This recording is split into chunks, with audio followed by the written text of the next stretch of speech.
जय राधा माधव कुंज बिहारी। जय राधा माधव कुंज बिहारी। जय राधा माधव कुंज बिहारी। राधा माधव कुंज बिहारी। जय गोपी जन वल्लभ गिरिवरधारी। गोपी जन वल्लभ गिरिवरधारी। जय गोपी जन वल्लभ गिरिवरधारी। गोपी जन वल्लभ गिरिवरधारी। यशोदानंदन ब्रज जन रंजन।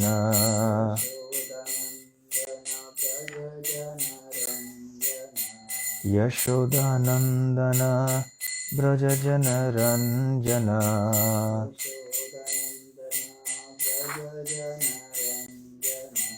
यमुना तीर वनचारी।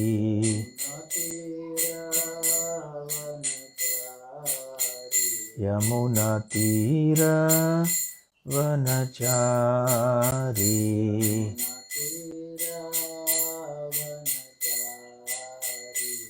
जय राधा माधव कुंज बिहारी।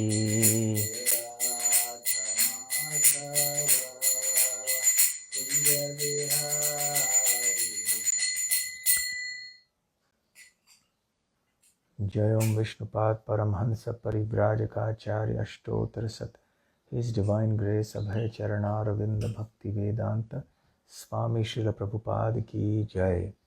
अनंत कोटि वैष्णव वृंद की जय। श्री श्री रुक्मिणी द्वारकाधीश की जय।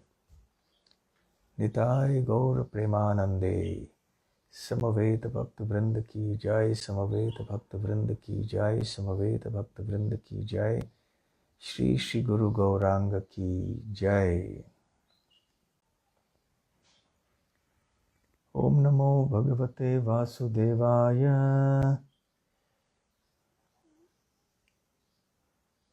ओम नमो भगवते वासुदेवाय।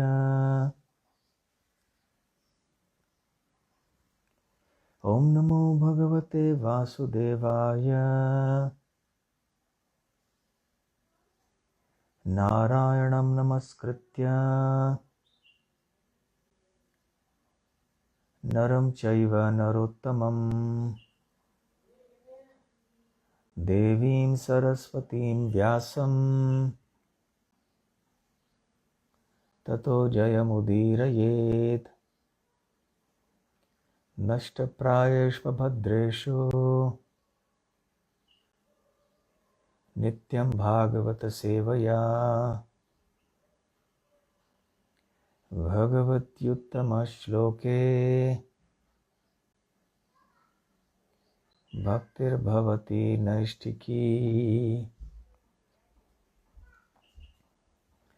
ओम अज्ञानतिमिरान्धस्य ज्ञानाञ्जनशलाकया चक्षुरुन्मीलितं येन तस्मै श्रीगुरवे नमः। श्रीचैतन्यमनोभीष्टं स्थापितं येन भूतले स्वयं रूप कदा मह्यं ददाति स्वपदान्तिकं। वन्देऽहं श्रीगुरुः श्रीयुतपदकमलं श्रीगुरून् वैष्णवांश्च श्रीरूपं साग्रजातं सहगण रघुनाथान्वितं तं सजीवं साद्वैतं सावधूतं परिजनसहितं कृष्णचैतन्यदेवं श्रीराधाकृष्णपादां सहगण ललिता श्रीविशाखान्वितांश्च।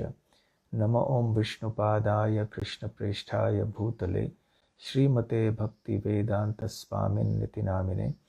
नमस्ते सारस्वते देवे गौरवाणी प्रचारिणे निर्विशेष शून्यवादी पाश्चात्यदेशतारिणे। वाञ्छाकल्पतरुभ्यश्च कृपा सिन्धुभ्य एव च पतितानां पावनेभ्यो वैष्णवेभ्यो नमो नमः। जय श्री कृष्ण चैतन्य प्रभु नित्यानंद, श्री अद्वैत गदाधर शिवासादि गौर भक्त वृंद। हरे कृष्ण कृष्ण कृष्ण हरे हरे, हरे राम राम राम हरे हरे। हरे कृष्णा। तो आज मोहिनी एकादशी है और वैसे त्रिस्पृशा महाद्वादशी भी है। तो आप सोच रहे होंगे कि इसका अर्थ क्या है। त्रि मतलब तीन, स्पृशा मतलब जो स्पर्श करती हैं। तो इस दिवस पर तीन तिथियां इस दिवस को स्पर्श करती हैं। एकादशी तिथि और द्वादशी तिथि और त्रयोदशी भी। वैसे आधुनिक दिनदर्शिका में रात के 12 बजे से अगले रात के 12 बजे तक एक दिन को मानते हैं, परंतु वैदिक दिनदर्शिका में सूर्योदय से सूर्योदय तक गणना होती है। तो आज के सूर्योदय से लेकर जो सुबह शायद लगभग 6 बजे था, तो एकादशी तिथि थी उस समय, तो 6:40 तक लगभग थी एकादशी। इसका मतलब है कि एकादशी की तिथि आज है और फिर 6:40 से लगभग उस समय से द्वादशी तिथि प्रारंभ हुई और द्वादशी तिथि चलते चलते अब 3:38 सुबह कल प्रातः काल में द्वादशी तिथि समाप्त होगी और त्रयोदशी तिथि प्रारंभ होगी। तो क्योंकि द्वादशी तिथि सूर्योदय तक नहीं है, इसलिए मान लीजिए कि ये द्वादशी तिथि लुप्त हो गई। तो आज द्वादशी तिथि होते हुए भी द्वादशी नहीं है। वैसे एकादशी तिथि अब तक है सूर्योदय पर, इसलिए एकादशी मानते हैं, परंतु द्वादशी का भी स्पर्श है। और क्योंकि त्रयोदशी तिथि कल सूर्योदय से पहले आरंभ होती है, इसलिए त्रयोदशी तिथि का भी स्पर्श है। तो इस दिन पर मतलब आज के सूर्योदय से लेकर कल के सूर्योदय तक इन तीन तिथियों का स्पर्श है, इसलिए इसे त्रिस्पर्शा महाद्वादशी कहते हैं। तो खैर, और मोहिनी एकादशी तो कल वैसे रुक्मिणी देवी का आविर्भाव दिन है। वैसे इस उत्सव को हम रुक्मिणी द्वादशी कहते हैं, परंतु जैसे मैंने अभी कहा, ये द्वादशी तो आज कल सूर्योदय के पहले ही समाप्त होने वाली है। तो वास्तव में एक दृष्टि से देखा जाए तो कल का जो मतलब आने वाला दिन है वो द्वादशी नहीं होगा, फिर भी हम रुक्मिणी देवी का आविर्भाव दिन कल मनाएंगे, क्योंकि ये त्रिस्पृशा महाद्वादशी है और त्रयोदशी प्रारंभ हो जाती है सूर्योदय के पहले ही।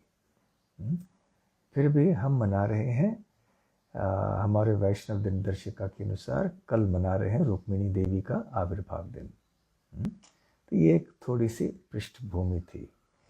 तो आपको याद होगा कि कल हम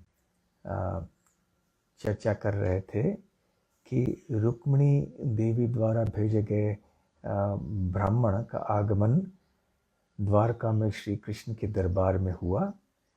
श्री कृष्ण ने उस ब्राह्मण का स्वागत किया, उनकी उपासना की, बहुत सम्मान पूर्वक व्यवहार किया उस ब्राह्मण से। ये प्रथा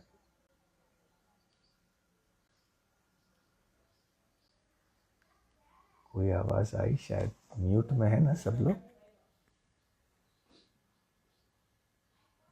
तो इससे हम ये सीख सकते हैं कि ब्राह्मणों की, साधु संतों का के प्रति हमारा व्यवहार कैसे होना चाहिए।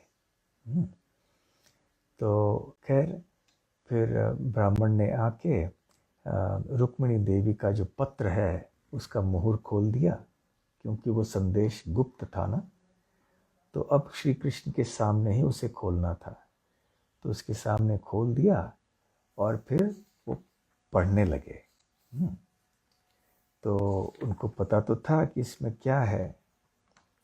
तो फिर कल हमने 3 श्लोक पढ़े रुक्मिणी देवी के संदेश में, और 4 श्लोक हैं, इनको भी पढ़ेंगे। और उसके बाद श्री कृष्ण क्या कहते हैं इस संदेश को सुनकर, ये भी हम आज चर्चा करेंगे। तो रुक्मिणी देवी के 4थे श्लोक में, जो 10वें स्कंद के 52वें अध्याय के 40वें श्लोक में है। पूर्तेष्ट दत्त नियम व्रत देव विप्र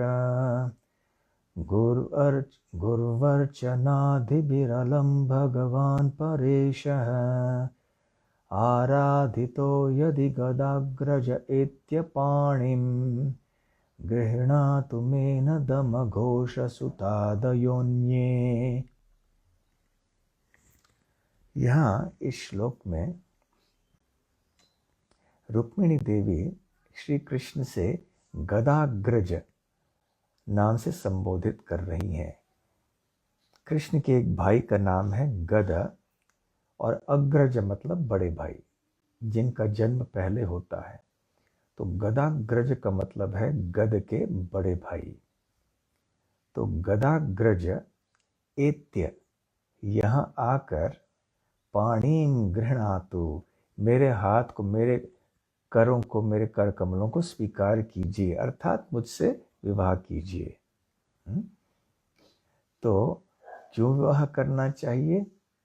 क्योंकि अलम भगवान परेशः आराधितो यदि मैंने आपकी आराधना की है, आपकी किनकी? भगवान परेशः, आप भगवान हैं, आप परेश हैं। परेश अर्थात परम ईश्वर, समस्त नियंताओं में से आप परम हैं।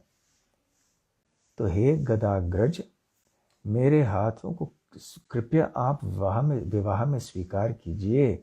यदि मैंने आपकी आराधना परिपूर्णता से की हो, पर्याप्त मात्रा में की हो, अलम अर्थात पर्याप्त मात्रा में। तो किस तरह से मैंने आपकी आराधना की है?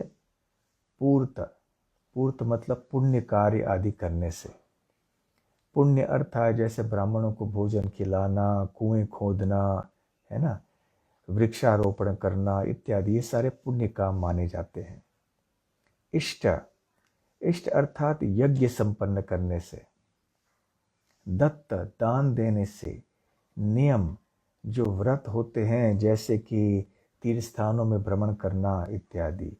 व्रत तरह तरह के अन्य व्रत होते हैं, उपवास आदि, ये सब करने में। देव विप्र गुरु अर्चनादिभिः, तो हमने यदि अर्चना की है देवों की, विप्रों की, गुरुजनों की, तो ये सब यदि मैंने किया है और इनके द्वारा मैंने आपकी उपासना की है, आपकी आराधना की है मैंने, तो कृपया आप आकर मेरा हाथ स्वीकार कीजिए। न दमघोष सूतादयोन्ये, कहीं ऐसा न हो कि मेरा हाथ दमघोष के पुत्र शिशुपाल या कोई और व्यक्ति स्वीकार कर ले। तो रुक्मिणी देवी यहाँ पर ये प्रार्थना या ये निवेदन कर रही हैं कि आपके सिवाय मेरा हाथ और कोई स्वीकार न करें। तो यहाँ पर आचार्य गण ऐसे कहते हैं कि रुक्मिणी देवी ऐसे सोच रही हैं कि श्री कृष्ण को प्राप्त करना कोई आसान कार्य नहीं है। इसके लिए बहुत ढेर सारे पुण्य आदि सब करने होंगे, और केवल एक जन्म के नहीं, अनेक जन्मों के।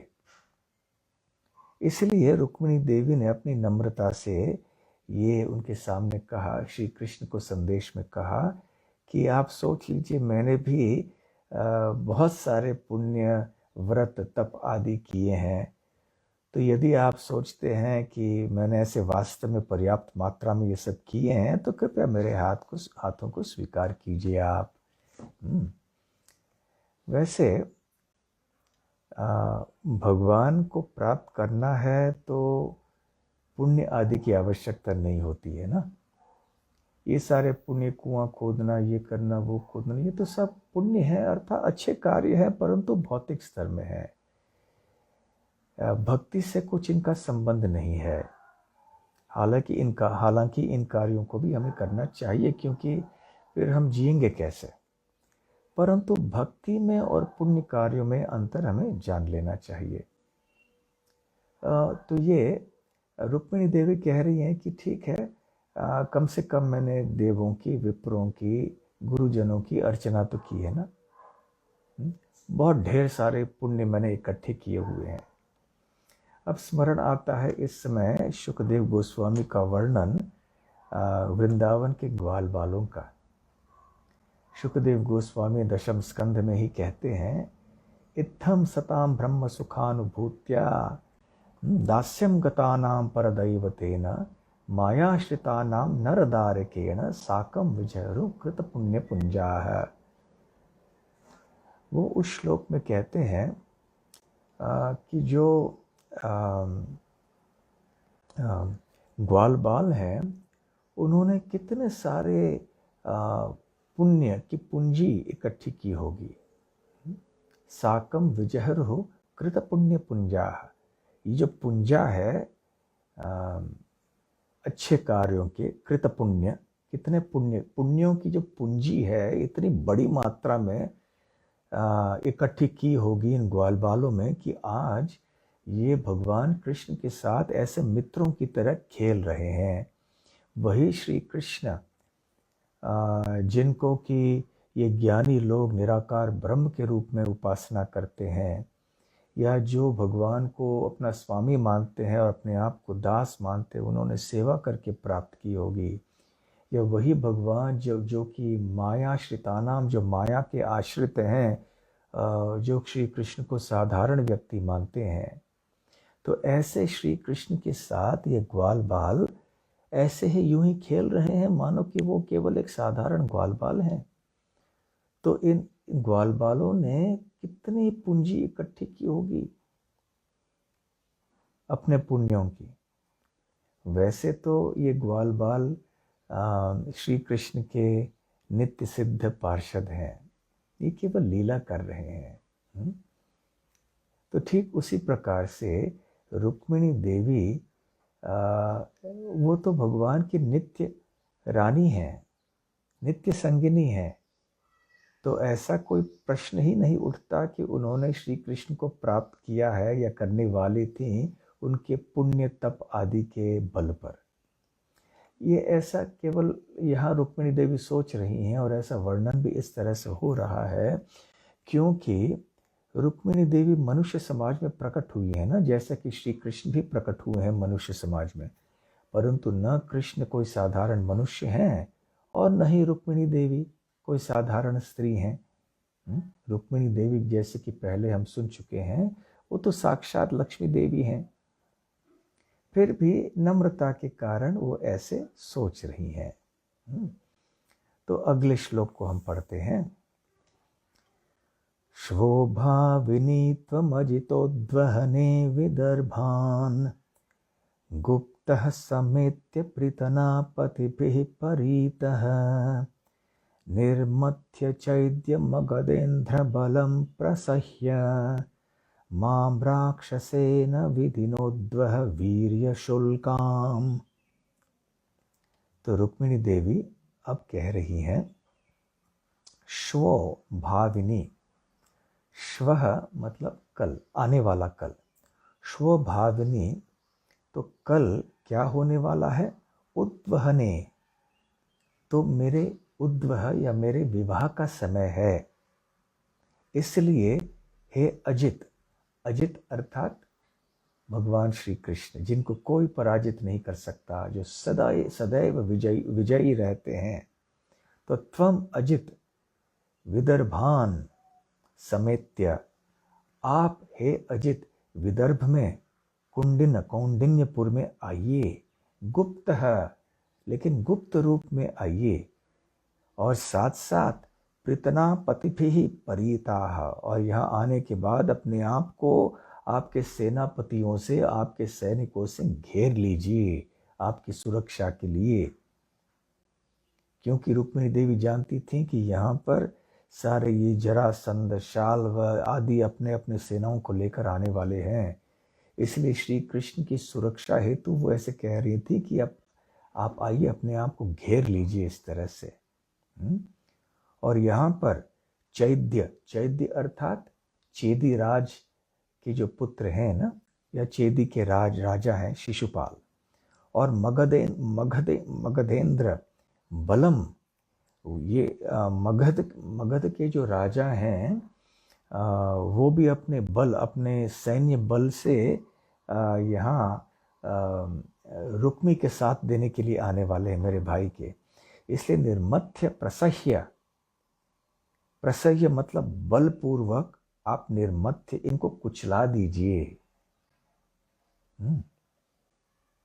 वैसे निर्मथ्य का मतलब है मंथन करना, यहाँ मंथन का तात्पर्य है कुचला देना, इनको पराजित करना, हरा देना।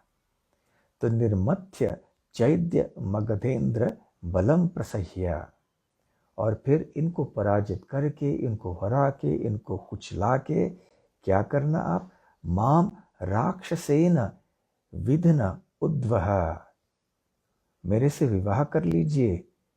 माम उद्वह किस तरह से, राक्षसेन विधिना, राक्षस विधि से।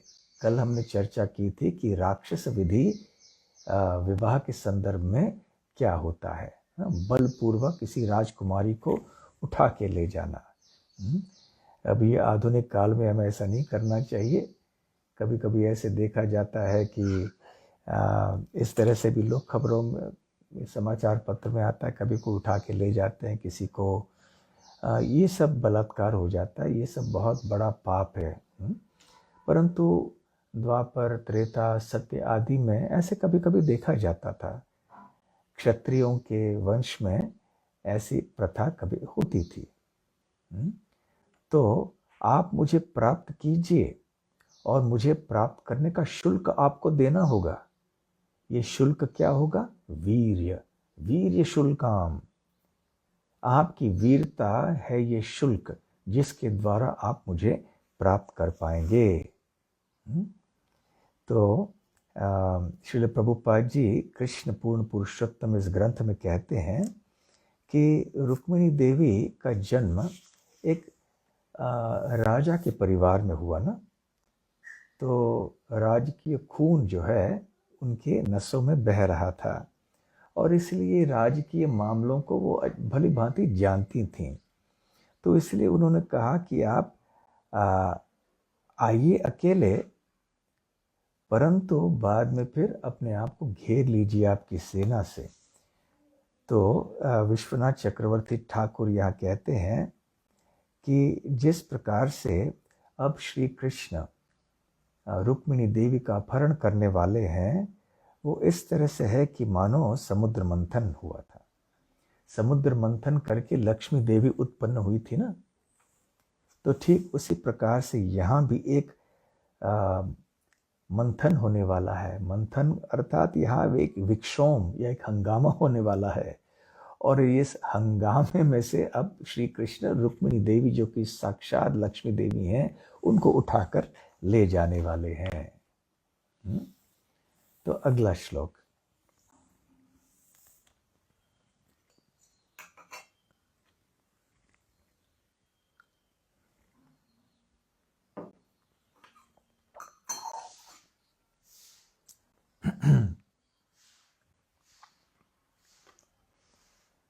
अंतःपुरान्तरचरीम् अनिहत्य बन्धून् माम् उद्वहे कथमिति प्रवदाम्युपायम् पूर्वेद्युरस्ति महति कुलदेवयात्रा यस्यां बहिर्नववधूर्गिरिजामुपेयात्।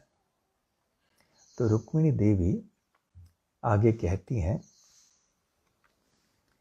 कि अंतः पुरा अंतर, अंतःपुर मतलब जो अंदर के जो कमरे होते हैं, जैसे राजमहल में जो अंदर के कमरे होते हैं उसमें राजा रानी राजकुमार राजकुमारियाँ ये सब रहा करती थी। तो रुक्मिणी देवी बहुत बुद्धिमान है ना, तो वो सोच रही हैं कि त्वाम कथम इति, कि इस प्रकार से यदि आप सोच रहे हैं हे कृष्ण कि मैं अंतःपुर में होंगी, मैं रहूंगी, तो अंतःपुर में रहने के कारण आप किस प्रकार से मुझे उठा के ले जा पाएंगे। अनिहत्य बंधून, मेरे बंधु मेरे जो सगे संबंधी हैं जो मेरे साथ में रह रहे हैं उनकी बिना हत्या किए हुए, अनिहत्य, तो हत्या रहित आप मुझे किस प्रकार उठा ले जाएंगे। शायद आपके मन में यह संशय होगा, क्योंकि रुक्मिणी देवी जानती थी कि राजाओं के साथ और उनकी सेनाओं के साथ युद्ध करने के लिए कोई संकोच नहीं होगा श्री कृष्ण को।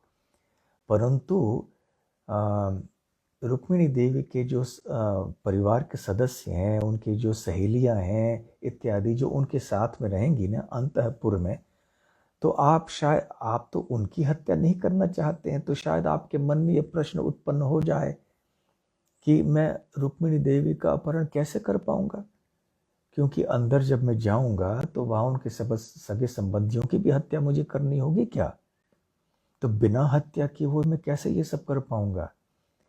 तो रुक्मिणी देवी पहले से ही सोच रही हैं कि शायद श्री कृष्ण के मन में यह प्रश्न उठा होगा, इसलिए वो कहती हैं प्रवदामि उपायम, इसलिए मैं एक उपाय बता रही हूं आपको हे कृष्ण। और वो क्या उपाय है। पूर्वे द्युः मतलब विवाह के पूर्व दिन, अस्ति महति कुलदेव यात्रा, कुलदेव की यात्रा होने वाली है। और इस कुल यात्रा में यस्याम बही नववधु, जो नववधु है, मैं तो नववधु होंगी ना उस दिन, तो गिरिजाम उपेयात, तो ऐसी एक प्रथा है कि विवाह के पहले वाले दिन जो है एक अंबिका की उपासना होती है। जो वधु है वो इस मंदिर में जाती है, उपेयात मतलब जाती है, गिरिजाम, गिरिजाम मतलब अंबिका देवी, दुर्गा देवी। तो दुर्गा देवी के मंदिर में उपासना करने के लिए, अंबिका या दुर्गा देवी के आशीर्वाद को प्राप्त करने के लिए वधु जाती है, ये एक प्रथा है। तो रुक्मिणी देवी कह रही हैं कि उस समय मैं वहां रहूंगी। तो वो कहना चाह रही है कि ये सही समय होगा, क्योंकि मैं राजमहल के अंतःपुर में नहीं होंगी, मैं नहीं रहूंगी, मैं बाहर आ जाऊंगी। और जब मैं दुर्गा देवी के मंदिर में जा रही हूं उस समय आप मेरा अपहरण कर सकते हैं, मुझे उठा के ले जा सकते हैं। तो बहुत सोचती हैं, सोच समझ के कह रही हैं।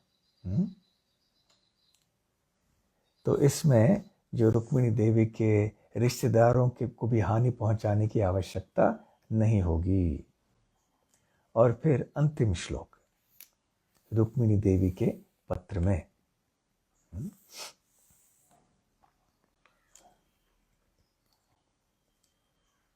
यस्यांघ्रिपङ्कजरजः स्नपनं महान्तो वाञ्छन्त्युमापतिरिवात्मतमोपयत्यै यर्ह्यम्बुजाक्षनलभेय भवत्प्रसादं जह्यामसून्व्रतकृशान् शतजन्मभिः स्यात्। तो रुक्मिणी देवी कह रही हैं, यस्य मतलब जिनके, अंघ्रि पंकज रजः, अंघ्रि मतलब चरण, पंकज मतलब कमल, रज, तो जिनके चरण कमलों के रज स्नपनम में स्नान करने के लिए लालायित होते हैं, वांछन्ति जो बहुत इच्छा रखते हैं, लालायित होते हैं, महान तो महान आत्मा। क्यों?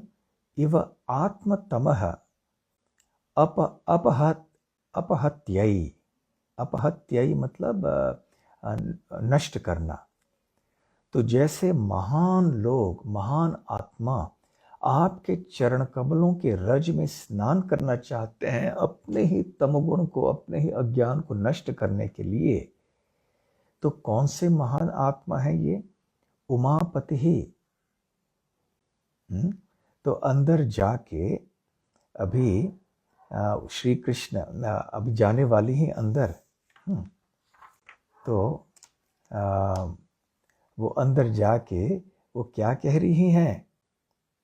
वो पत्र में कह रही है कि उमापति शिवजी जैसे महान आत्माएं आपके चरण कमलों के रज में स्नान करना चाहते हैं अपने अहंकार को, अपने अज्ञान को नष्ट करने के लिए। तो यदि यर्हि अंबुजाक्ष, हे कमल नयन, अंबुज अर्थात कमल, न लभेय भवत प्रसादम, यदि मैंने आपके प्रसाद को, आपकी कृपा को प्राप्त नहीं किया तो मैं क्या करूंगी? जह्याम, मैं त्याग दूंगी। क्या त्याग दूंगी? असून, मेरे प्राणों को त्याग दूंगी। पहले से ही व्रत कृशान, व्रतों का पालन कर करके मैं कमजोर हो चुकी होंगी, और आपकी कृपा न प्राप्त करने के कारण जह्याम असून, मैं अपने प्राणों को त्याग दूंगी। शत जन्म भी स्यात्, और फिर सैकड़ों जन्मों के बाद शायद मैं आपकी कृपा को प्राप्त कर पाऊंगी। तो इस तरह की शरणागति, इस तरह का दिव्य प्रेम इस भौतिक जगत में नहीं पाया जाता है। ये पूरी तरह से आध्यात्मिक स्तर की घटनाएं हैं और भावनाएं हैं। तो इस तरह से ये 7 श्लोक हैं रुक्मिणी देवी के पत्र में। तो अब ब्राह्मण इस गुह्य संदेश को पढ़ लेते हैं और फिर कहते हैं कि ये गुह्य संदेश है जो मैं लाया हूँ हे यदुनंदन आपके पास। तो कृपया आप सोच विचार कीजिए कि अभी क्या आपके लिए करना उचित है, और उस प्रकार से आप कोई कार्य कीजिए। तो इसके साथ अध्याय क्रमांक 52 समाप्त होता है और 53वां अध्याय अब प्रारंभ होता है। तो अब वैदर्भी रुक्मिणी देवी के इस संदेश को सुनकर यदुनंदन श्री कृष्ण ने, द्वारकाधीश ने क्या किया? तो प्रगृह्य, उन्होंने लिया, पाणिना पाणिम। आप जानते हैं कि पाणी शब्द का अर्थ है हाथ, पानी नहीं, न नहीं, अण अण। जैसे भगवान विष्णु का नाम है चक्रपाणी, चक्र मतलब सुदर्शन चक्र। तो जो चक्र को वो अपने कर कमलों में धारण करते हैं ना, इसलिए उनका नाम है चक्रपाणी। तो पानी और पाणी में अंतर है। पानी मतलब जल, न, और न जब होता है तो यह है हाथ। तो पाणिना पाणिम, तो उस ब्राह्मण के हाथों को अपने हाथों में ले लिया श्री कृष्ण ने, और प्रहसन, फिर मुस्कुराते हुए इदम अब्रवीत, फिर ऐसे कहने लगे। तो श्री कृष्ण ने उस ब्राह्मण से क्या कहा?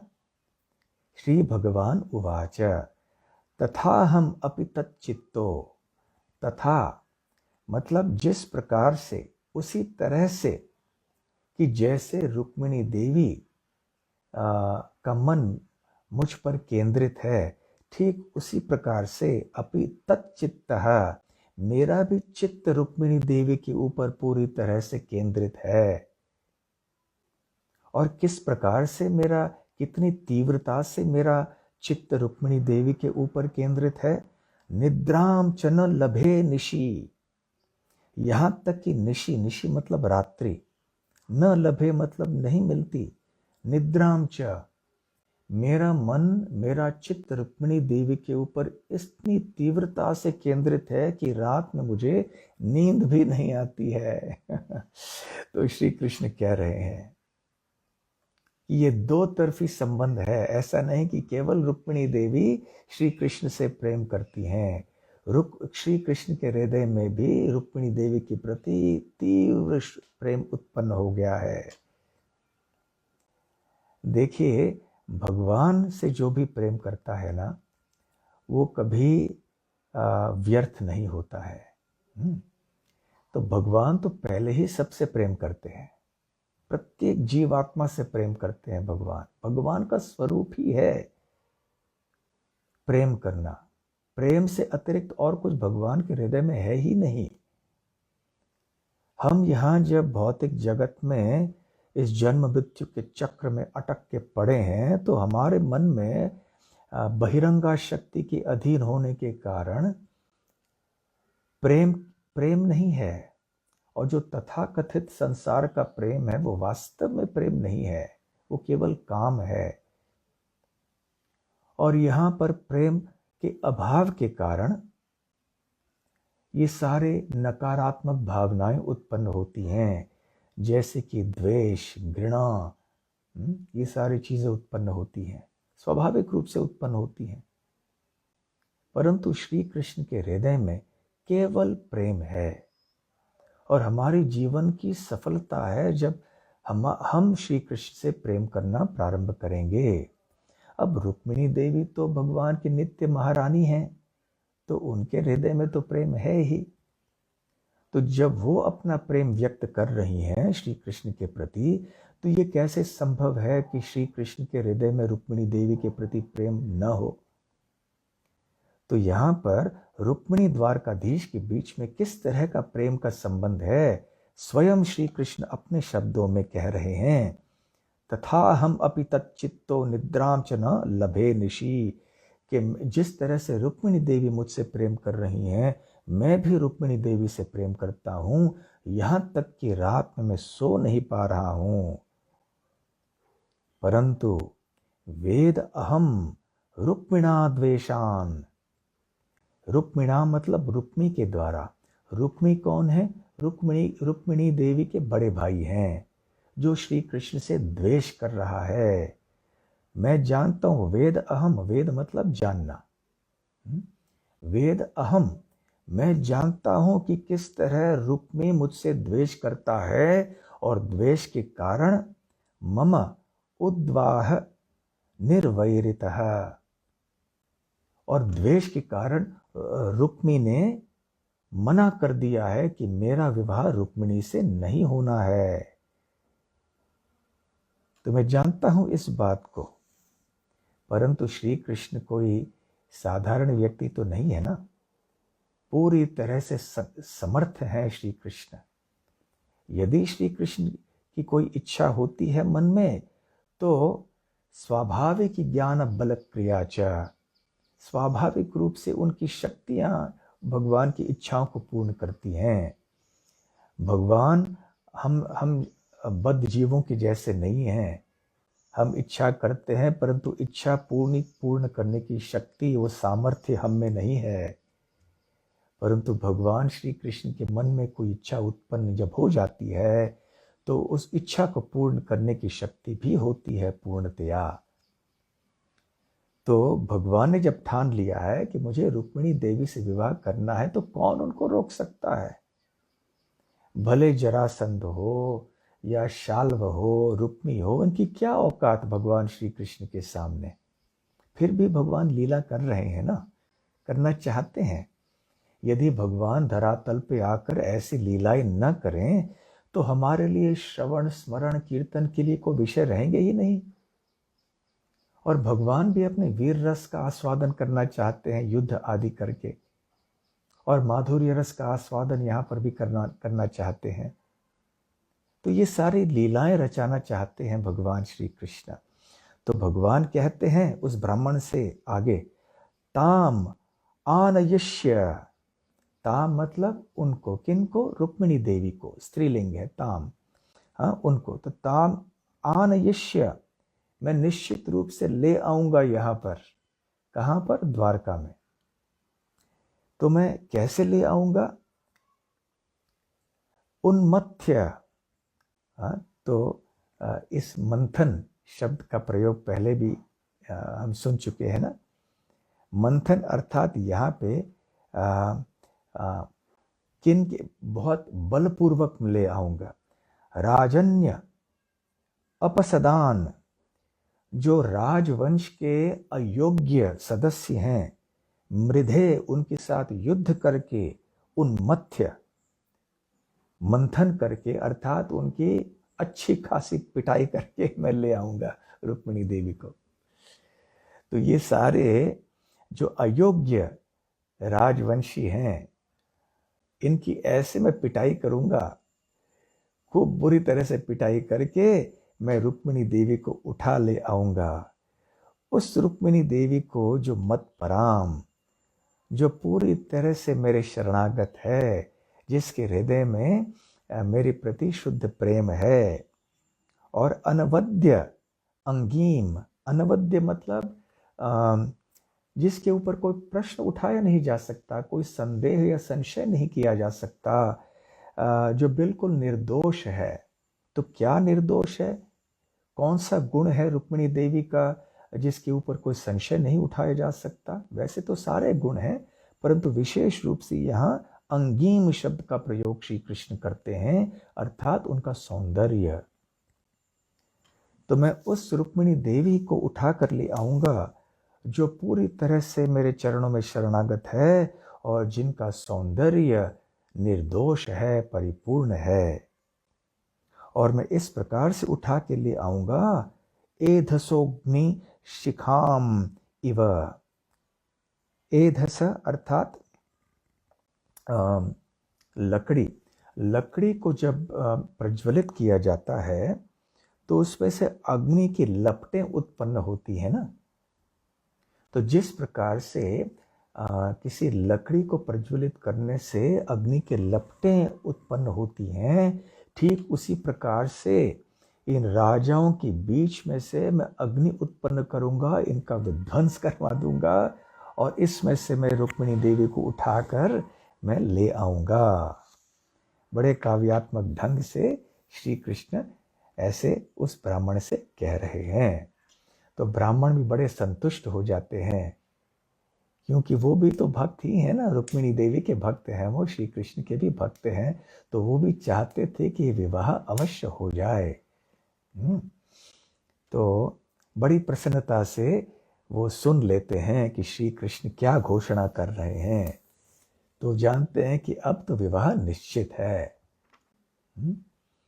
फिर शुकदेव गोस्वामी आगे कहते हैं कि श्री मधुसूदन अर्थात श्री कृष्ण ने जान लिया कि विवाह की सही तिथि और मुहूर्त कौन सा है, और फिर अपने सारथी दारुक से कहा कि रथ तैयार करो। तो बड़े प्रसन्नता से दारुक ने श्री कृष्ण का रथ तैयार किया, और 4 घोड़े थे इस रथ पे। तो शुकदेव गोस्वामी इन 4 घोड़ों का नाम भी बताते हैं, शैब्य, सुग्रीव, मेघपुष्प और बलाहक। श्रील विश्वनाथ चक्रवर्ती ठाकुर पद्म पुराण के एक श्लोक को बताकर ये बतला रहे हैं कि इन 4 घोड़ों की कांति या उनके रंग क्या थे। शैब्य का रंग था हरा, जैसे एक तोते के पंख का रंग होता है। सुग्रीव का रंग था स्वर्ण का रंग।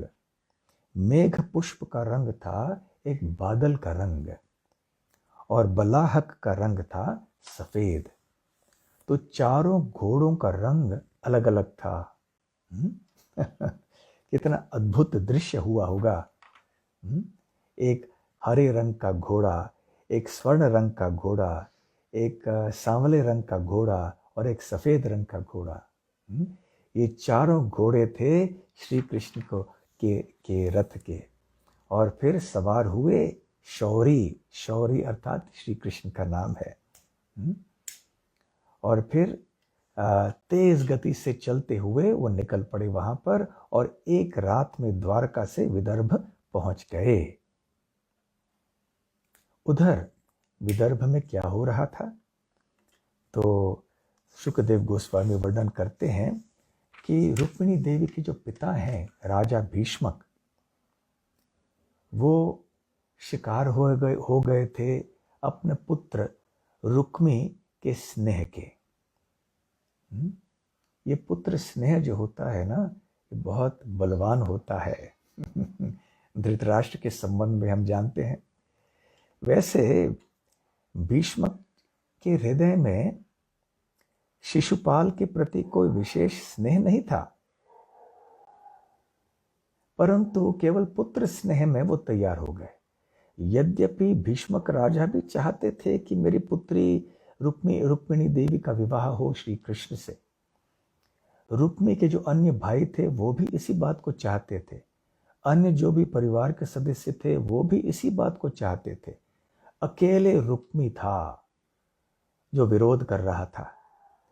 और क्योंकि रुक्मी ज्येष्ठ पुत्र, सबसे बड़ा पुत्र था भीष्मक राजा का, भीष्मक के बाद राजा बनने का अधिकार रुक्मी का था, तो भीष्मक राजा के हृदय में रुक्मी के प्रति स्नेह था।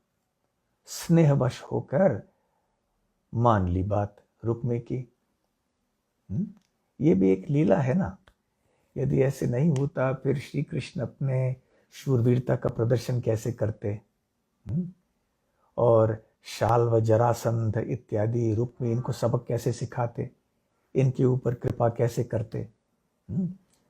तो जो भी है, भीष्मक भी कोई साधारण व्यक्ति नहीं है, वो भी भगवान की लीला में शामिल हो रहे हैं। तो खैर, तो राजा ने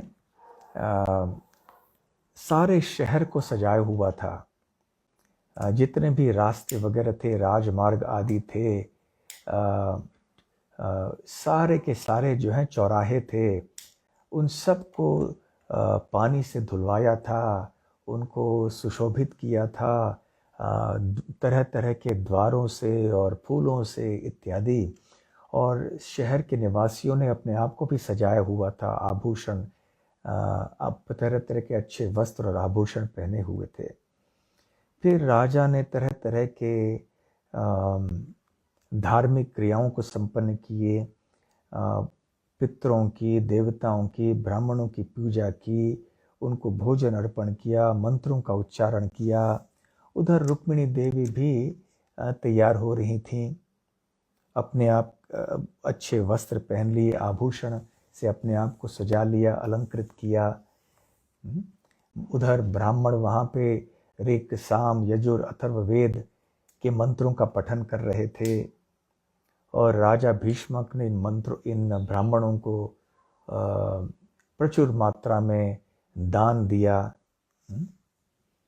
और दमघोष जो कि शिशुपाल के पिता थे, वो भी वहाँ अपने जगह, अपने स्थान में, चेदिराज में, राज्य में, वो ब्राह्मणों के द्वारा मंत्रोच्चारण आदि करवा रहा था। और फिर दमघोष भी निकल पड़े और कुंडिन की ओर आए, और साथ साथ में उनके हाथी, घोड़े, सैनिक, ये सब निकल पड़े। अकेले नहीं निकले, उनके साथ उनकी सेना भी निकल पड़ी। तो भीष्मक राजा को जब पता चला कि दमघोष और शिशुपाल पहुंचे हैं, तो वो शहर के बाहर आए उनका स्वागत करने के लिए, और पूरे सम्मान से उनका स्वागत किया। और विशेष एक राजमहल जिसका निर्माण किया गया था इस विवाह के लिए, उसमें उनको स्थान दिया रहने के लिए। शिशुपाल के अन्य जो समर्थक थे और उनके जो मित्र थे, जैसे शाल्व, जरासंध, दंतवक्र, विदुरथ, पौंड्रक इत्यादि, ये सारे के सारे भी आ गए, अपनी सेनाओं को साथ में लेकर आ गए। इन सबों के नाम तो आपने सुने होंगे पहले कृष्ण लीला में। ये प्रसिद्ध हैं। क्यों प्रसिद्ध हैं? क्योंकि ये श्री कृष्ण से द्वेष करते थे, परंतु इनका द्वेष इतना तीव्र था, इसलिए ये प्रसिद्ध है। इतनी बड़ी मात्रा में इतनी इनकी इनका जो द्वेष था वो साधारण नहीं था। और ये भी साधारण लोग नहीं है, नहीं तो श्री कृष्ण के आमने सामने कैसे भले आ सकते थे। हाँ, तो खैर ये भी सारे अपने अपने सेनाओं को लेकर आए। तो उन्होंने आपस में विचार विमर्श किया था कि अब श्री कृष्ण और बलराम द्वारका से निश्चित आएंगे और कहीं कोई गड़बड़ न हो जाए। श्री कृष्ण और बलराम कहीं श्री कृष्ण खास करके उठा के न ले जाए रुक्मिणी देवी को। इसलिए हम सब यहाँ पे अपनी सेनाओं को लेकर सावधान रहेंगे, और यदि श्री कृष्ण ने ऐसे साहस किया ऐसे करने के लिए तो अवश्य हम रोक देंगे श्री कृष्ण को। तो इस विचार से अपने अपने सेनाओं को ये सारे राजा लेकर आए थे कौंडिन्यपुर या कुंडिना। और सुखदेव गोस्वामी यहाँ संहातः शब्द का प्रयोग करते हैं, जिसका अर्थ है एकत्र होना, इकट्ठा होना। तो इस दृष्टि से ये सारे राजा इकट्ठे हुए थे। परंतु तात्पर्य में यह भी बताया गया है कि संहता शब्द का दूसरा अर्थ होता है कि जिसकी हत्या होती, हत्या होना। तो ये राजाओं के मन में संहता शब्द का पहला अर्थ था, परंतु हुआ क्या, दूसरा अर्थ हो गया, उनका पराजय निश्चित था। तो जब बलराम ने सुना द्वारका में कि श्री कृष्ण द्वारका से निकल चुके हैं और वो कुंडिन गए हैं, कौंडिन्यपुर गए हैं, और वहां पर ये सारे बड़े बड़े राजा आ रहे हैं अपनी सेनाओं को लेकर, तो कृष्ण के स्नेह में बड़े चिंतित हो गए और तुरंत वहां से द्वारका से निकल पड़े सेना को लेकर श्री कृष्ण की रक्षा करने के लिए। वैसे तो श्री कृष्ण को किसी की रक्षा की आवश्यकता नहीं है, परंतु बलराम बड़े भाई है ना, एक वात्सल्य भाव जैसा है कि मेरे छोटे भाई की रक्षा होनी चाहिए, कोई नुकसान ना हो। तो इस तरह से बलराम भी वहां पर पहुंच गए अपनी या निकल पड़े द्वारका से अपनी सेना को लेकर। उधर कौंडिन्यपुर में रुक्मिणी देवी बहुत चिंतित हो गई थीं और उनके मन में संशय उत्पन्न हो गया था और वो सोच रही थीं, अहो हाय, त्रियाम अंतरित, त्रियाम मतलब 3-3 घंटे की अवधि होती है, अर्थात 9 घंटे। एक याम की अवधि 3 घंटे की होती है और त्रियाम मतलब 9 घंटे, मतलब एक रात्रि। तो हाय, रुक्मिणी देवी कह रही है, हाय हाय, ये 3 रात्रि जो है समाप्त होने जा रही है, अंतरितः, और इसके बाद तुरंत उद्वाह में, तो मेरा विवाह होने जा रहा है, किनसे, शिशुपाल से, और मैं तो अल्प राधसः, मैं राधसः मतलब जिसका सौभाग्य, अल्प मतलब कम, तो मेरा सौभाग्य बहुत कम है, अर्थात मैं बहुत दुर्भाग्यशाली हूँ, क्योंकि रात जो है बीती जा रही है। अब सुबह सूर्योदय होने का समय हो रहा है, धीरे धीरे से, थोड़ी देर में सूर्योदय होगा, और अभी तक न आगच्छति अरविंदाक्षः, और अभी तक श्री कृष्ण आए नहीं हैं। न आगच्छति, आगच्छति मतलब आना, अरविंदाक्ष, अरविंदाक्ष मतलब, अरविंद मतलब कमल, अक्ष मतलब आंखें, अभी तक कमल नयन श्री कृष्ण नहीं आए हैं। न अहम वेद्मि अत्र कारणम, तो मैं नहीं जानती, वेद्मि अत्र कारणम, कि इसका कारण क्या है कि श्री कृष्ण अभी तक नहीं पहुंचे इधर, और नहीं वो ब्राह्मण पहुंचे हैं अभी तक। तो अभी मन ही मन में संशय करने लगती हैं। जब हम किसी घटना के संबंध में चिंतित होते हैं ना कि ये घटना होनी चाहिए, और हम कोई अच्छी खबर उस घटना के संबंध में नहीं सुनते हैं और समय बीतते जा रहा होता है, तो मन में हमारे संशय उत्पन्न होता है कि कहीं ये समस्या तो नहीं हो गई, कहीं वो समस्या तो नहीं हो गई। तो इसी तरह से रुक्मिणी देवी भी सोच रही थी। वो क्या सोच रही थी कि शायद ऐसा हुआ होगा कि भगवान श्री कृष्ण जो अनवद्य हैं, अनवद्य अर्थात जो निर्दोष हैं, ऐसे अनवद्य निर्दोष भगवान ने मुझ में दोष देखे होंगे, इसलिए उन्होंने मेरे प्रस्ताव को ठुकरा दिया होगा। शायद ऐसे ही हुआ होगा। तो ऐसे रुक्मिणी देवी सोच रही थी कि यदि श्री कृष्ण ने मेरे प्रस्ताव को ठुकरा दिया होगा, तो जिस ब्राह्मण को मैंने भेजा था श्री कृष्ण के पास, उन्होंने भी सोचा होगा कि मैं अब क्या मुंह दिखाऊं रुक्मिणी देवी को। तो लज्जा के मारे, भय के मारे, और इस कारण कि शायद मैं रुक्मिणी देवी के चेहरे पे दुख नहीं देखना चाहता, अब ये ब्राह्मण भी मेरे सामने नहीं आ रहे हैं, शायद ऐसे हुआ होगा। तो ऐसे सोचते सोचते वो सोचने लगी, दुर्भगाया न मैं, तो सोच मैं कितने दुर्भाग्यशाली हूं। वो कहने लगी, न मे धाता न अनुकूल महेश्वर। शायद धाता मतलब जो सृष्टि करता है ब्रह्मा जी, शायद ब्रह्मा जी ने मेरी ओर अनुकूल दृष्टि नहीं रखी होगी, इसलिए मैं दुर्भाग्यशाली हूं।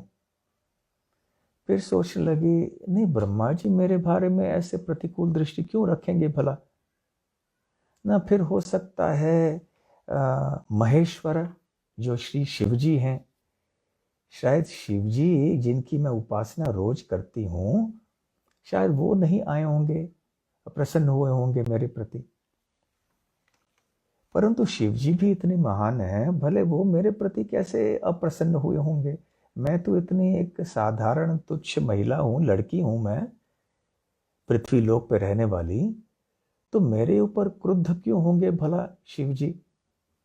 अच्छा, तो ब्रह्मा जी भी क्रोधित नहीं हैं, तो शिव जी भी क्रोधित नहीं हैं, तो क्या फिर गौरी जो देवी हैं, जो शिव जी की पत्नी हैं, शायद वो मुझसे विमुख हो गई होंगी।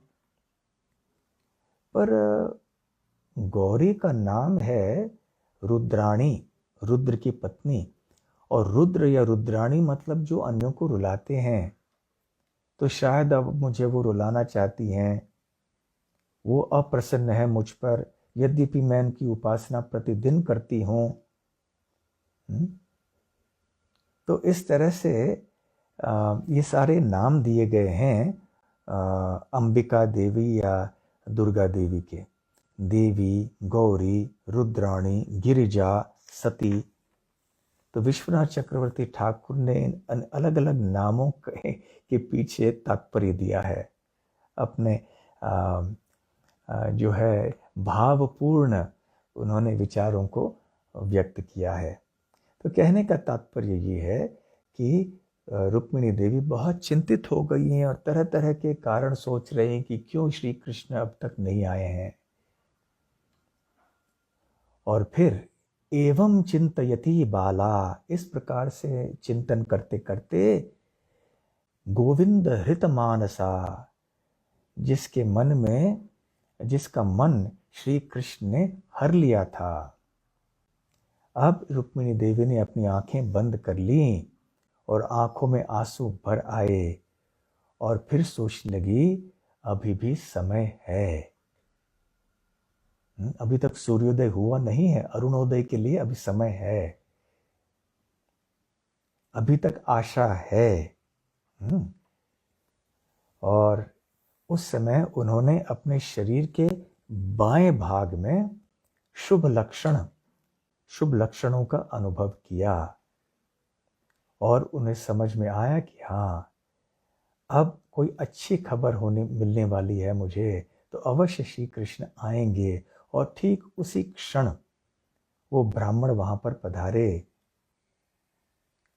और ब्राह्मण को देखकर वो समझ गए कि श्री कृष्ण ने उनको ठुकराया नहीं है, श्री कृष्ण ने उनका प्रस्ताव स्वीकार किया है और श्री कृष्ण भी पधारे हैं कौंडिन्यपुर।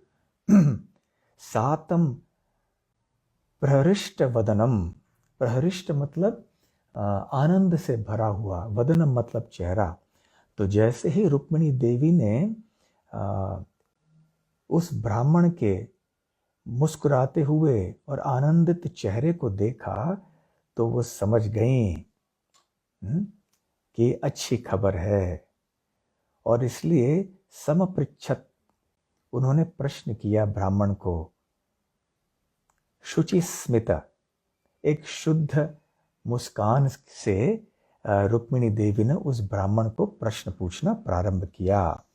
और फिर ब्राह्मण ने घोषणा की कि अब श्री यदुनंदन ने अपना निश्चय बतला दिया है कि वो आपसे विवाह करेंगे। वो पहुंच चुके हैं और कौंडिन्यपुर के बाहर, सीमा के बाहर वो अभी रुके हुए हैं। तो रुक्मिणी देवी बहुत प्रसन्न हुई इस बात को सुनकर, और फिर उन्होंने देखा कि यहाँ इस समय मेरे पास कोई उपहार आदि नहीं है, तो मैं क्या दूं, क्या मैं दूं इस ब्राह्मण को। तो केवल अपना नमस्कार किया उनके सामने। तो इस समय अब श्री कृष्ण कौंडिन्यपुर के सामने आ चुके थे और रुक्मिणी देवी अब प्रसन्न हो चुकी थी। अब इसके बाद क्या हुआ, यदि आप जानना चाहते हैं तो आपको कल सुबह 8 बजे यहाँ शामिल होना है। फिर इस रहस्य का खुलासा होगा कि आगे चल के क्या हुआ, फिर श्री कृष्ण सफल हुए या नहीं हुए, रुक्मिणी देवी का आगे चल के श्री कृष्ण के साथ विवाह हुआ या नहीं हुआ। तो इन चीज़ों को जानने के लिए आप कल सुबह 8 बजे उपस्थित रहिए। तो आज थोड़ी देर हो गई, मुझे 5 मिनट ज़्यादा ले लिए मैंने। तो कोई प्रश्न पूछना चाहते हैं तो आप पूछ सकते हैं। तो प्रश्न ये है, क्योंकि फेसबुक आदि ऐसे अन्य स्थानों से भी लोग भक्त देख रहे हैं, इसलिए प्रश्न दोहरा रहा हूँ। प्रश्न ये है कि कल ये चर्चा हुई थी कि मर्यादा का पालन हर अवस्था में करना चाहिए। तो जब आपातकालीन स्थिति होती है तब ठीक है, थोड़ा कुछ किया जा सकता है, इधर उधर कुछ किया जा सकता है, परंतु साधारणतः नहीं ऐसे होना चाहिए। परंतु यदि हमें जो सेवा देते हैं वो सदैव आपातकालीन स्थिति को बनाए रखते हैं, निर्माण करते हैं, तो फिर कैसे किया जाए।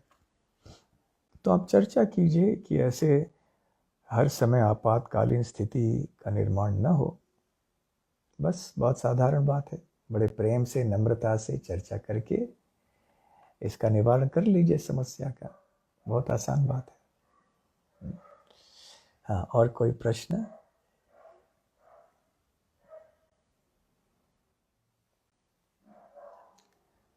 प्रश्न ये है कि ऐसे देखा जाता है कि जिस ब्राह्मण ने सीता देवी और श्री रामचंद्र का विवाह करवाया था, फिर वो गौर लीला में भी आए, पर यहाँ पर हम श्री कृष्ण द्वारकाधीश और रुक्मिणी देवी के विवाह का आयोजन करने वाले ये जो ब्राह्मण थे जिन्होंने जाके संदेश दिया, इनका वर्णन नहीं आता आगे कि वो क्या थे। जो भी हो, इतना अवश्य हम जान सकते हैं कि ये भगवान के पार्षद ही हैं, अन्यथा इतनी महत्वपूर्ण सेवा उनको कैसे मिली होती। एक बहुत ही विश्वास और भरोसे की सेवा है, गोपनीय सेवा है, और रुक्मिणी देवी ने इनको चुना और इन्होंने जाके स्वयं श्री कृष्ण को ये सुनाई बात, श्री कृष्ण ने उनकी सेवा की। तो निश्चित रूप से ये बहुत ही महान भक्त हैं और जो इस भूमिका को यहाँ निभा रहे हैं। हम ये याद रख लें कि रुक्मिणी देवी, ऐसे कहा जाता है गौड़ी संप्रदाय में कि चंद्रावली के विस्तार हैं रुक्मिणी देवी। चंद्रावली गोपी है ना जो ब्रज में रहती हैं, तो ऐसे मान्यता है। ठीक है, प्रश्न ये है कि श्री कृष्ण हर समय ऐन मौके पर क्यों आते हैं? आराम से आके पहले समय में ये सब इतना तनाव वगैरह हो जाता है, ऐन मौके पर क्यों आते हैं?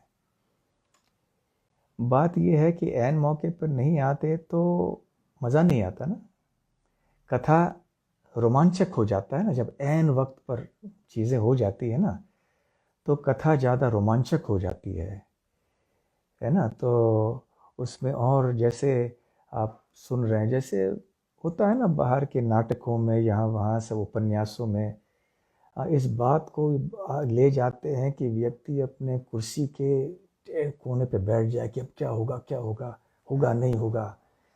तो जो श्रोतागण हैं उनकी उत्सुकता को बढ़ाने के लिए, उनकी आतुरता को बढ़ाने के लिए, उनके मन में और प्रेम को तीव्र बनाने के लिए भगवान ऐसे ऐन वक्त पर आते हैं हर बार लीला में ऐसे। दूसरी बात, भक्तों की परीक्षा लेने के लिए और भक्तों के प्रेम को भी बढ़ाने के लिए, जो न केवल जो श्रोतागण हैं परंतु जो लीला में शामिल हो रहे हैं उनके लिए, जैसे ब्रजवासियों के लिए, ब्रजवासियों के प्रेम को और तीव्र बनाने के लिए कभी कभी भगवान ऐसे ऐन वक्त पर आके असुरों की हत्या करते थे। कालिया के फणों में वो फंसे रहे काफ़ी लंबे समय तक, फिर जाकर उन्होंने कालिया का दमन किया। तो इससे ब्रजवासियों के हृदय में और भी प्रेम तीव्र हो गया।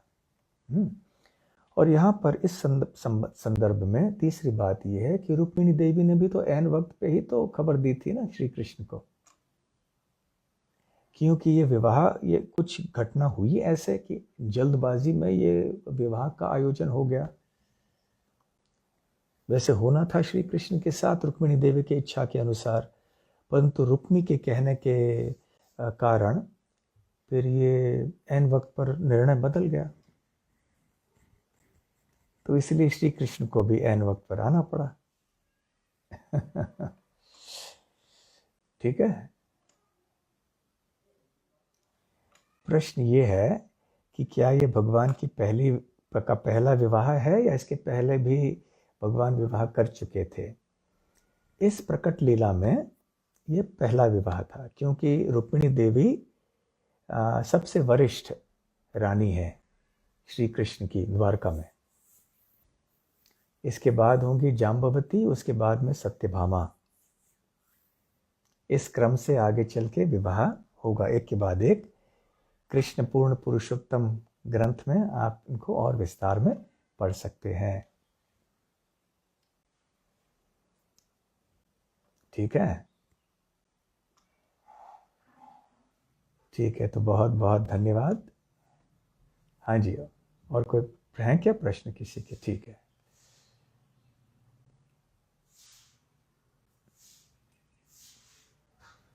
हाँ, yes, not a management question.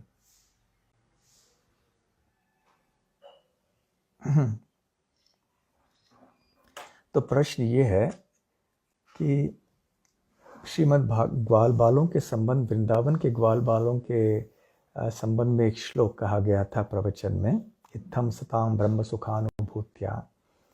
तो उसमें यह कृत पुण्य पुंजाः, ये इन शब्दों का प्रयोग शुकदेव गोस्वामी करते हैं। तो जब हमें पता है कि भक्ति भौतिक पुण्यों से उत्पन्न नहीं हो सकती, तो शुकदेव गोस्वामी जी ने यहाँ कृत पुण्य पुंजा इन शब्दों का प्रयोग क्यों किया है? तो इसका उत्तर ये है कि शुकदेव गोस्वामी भौतिक पुण्यों की चर्चा नहीं कर रहे हैं, परंतु यहाँ पुण्य शब्द का तात्पर्य है कि ऐसे किस उत्तम श्रेणी की भक्ति उन्होंने की होगी, किस तरह की तपस्या भगवान की प्राप्ति के लिए की होगी, क्या उन्होंने किया होगा जिसके कारण वो अब श्री कृष्ण के साथ एक मित्रों की तरह खेल पा रहे हैं, क्रीड़ा कर पा रहे हैं। और भौतिक दुनिया में साधारणतः ये एक धारणा है ना कि धार्मिक कार्य हम करने चाहिए, तपस्या करनी है, व्रतों का पालन करना है, तीर्थ स्थानों में जाना है, देवताओं की पूजा करनी है। हालांकि इन कार्यों से ही भगवान की भक्ति नहीं प्राप्त हो सकती। भगवान की भक्ति केवल भक्ति से ही उत्पन्न होती है, भक्तों के संग में।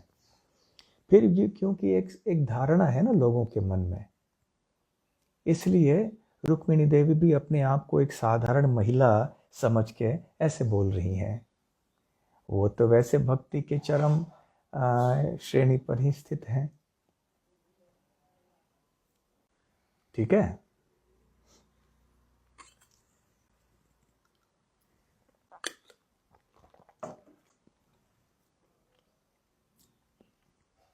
ठीक है, बहुत बहुत धन्यवाद। तो कल सुबह 8 बजे हम मिलेंगे। श्री श्री रुक्मिणी द्वारकाधीश की जय। श्रील प्रभुपाद की जय। गौर प्रेमानंदे। हरि हरि बोल।